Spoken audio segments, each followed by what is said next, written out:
अभी आप सुन रहे हैं मैथिली स्टेशन से पीएसडी मनोरंजन फिल्म विधान बाजार समस्तीपुर। कर रही ने लाज भैया चौरी जुअन की डीजे पर नाचे छे मारे छे कनकी। कर रही ने लाज भैया चौरी जुअन की डीजे पर नाचे छे मारे छे कनकी। ठीके कहै छी एकरा धैले छ सनकी रे। ठीके कहै छी एकरा धैले छ सनकी। बगल वाला के तनी झाड़ दही बमकी। कर रही ने लाज भैया चौरी जुअन की डीजे पर नाचे छे मारे छे कनकी। कर रही ने लाज भैया चौरी जुअन की डीजे पर नाचे छे मारे छे कनकी।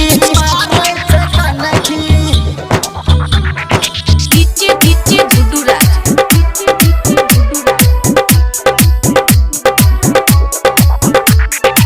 लखनपुर महेश पटेल।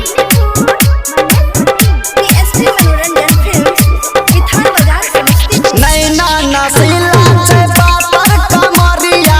नैना नसीला छे पातर कमरिया। नैना नसीला छे पातर कमरिया। झुमका लगावे उठा के घघरिया। अपने के बुझै छ बड़का हीरोइन। अपने के बुझै छ बड़का हीरोइन। मेकअप के ऊपर लगाबै छौ चमकी। कर रही ने लाज भैया चौरी जुअन की डीजे पर नाचे छे मारे छे कनकी।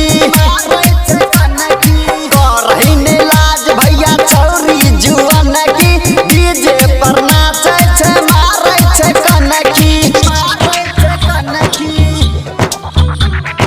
डीजे गुड्डू राज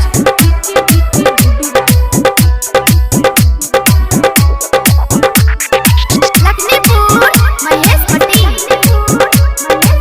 अभी आप सुन रहे हैं मैथिली स्टेशन से प्यारे जी पागल भेले देखी के डोरी। प्यारे जी पागल भेले देखी के डोरी। प्यारे जी पागल भेले देखी के डोरी। लगबै ला चाहे छै एकरे से जोरी। पंकज परवाला कहै सुने गे छमकी। पंकज परवाला कहै सुने गे छमकी। ले ले बोचुमा बेसी दही नहीं धमकी।